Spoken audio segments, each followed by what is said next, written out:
તો આ તરફ સુરત આગની ઘટના મુદ્દે હર્ષ સંઘવીએ નિવેદન આપ્યું છે। કાપડ માર્કેટમાં અતિ ભયાનક આગ લાગી છે અને આગને સંપૂર્ણ કાબૂમાં લેવા માટેના પ્રયાસ કરવામાં આવી રહ્યા છે। છેલ્લા 2 કલાકથી આગ થોડી કાબૂમાં આવી ગઈ છે। 24 કલાકથી આગ પર કાબૂ મેળવવા પ્રયાસ કરવામાં આવી રહ્યા છે। તો સુરતમાં જે 24 કલાકથી આગ લાગી છે, વેપારીઓ રોષે ભરાયા છે।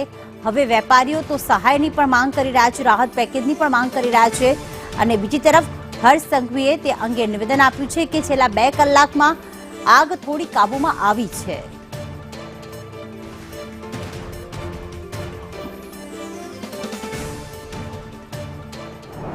અતિ ભયાનક આગ લાગવાના કારણે સુરત મહાનગરપાલિકાની તમામ ફાયરની ટીમ ઘટના સ્થળે તરત જ પહોંચી ગયેલી હતી, પરંતુ આગનું જે વિકરાલ સ્વરૂપ હતું તે જોઈને તાત્કાલિક રિલાયન્સ, આર્સેનલ મિત્તલ, અદાની અને આજુબાજુની જે ઇન્ડસ્ટ્રીયલ એરિયા જે છે, ઇન્ડસ્ટ્રીઝની બી જેટલી બી ફાયરની ટીમ છે એને બી ત્યાં જ લગાડી લેવામાં આવેલો હતો।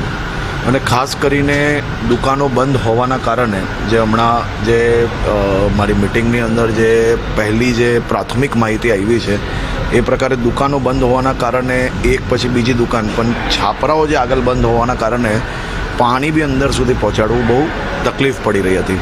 પરંતુ આપ જોઈ શકો છો કે છેલ્લા 24 કલાકથી આપણી ફાયરની ટીમ બી ત્યાં ને ત્યાં જ છે અને બધા જ અધિકારીઓથી લઈને ચૂંટાયેલા પ્રતિનિધિ, મેયરથી લઈને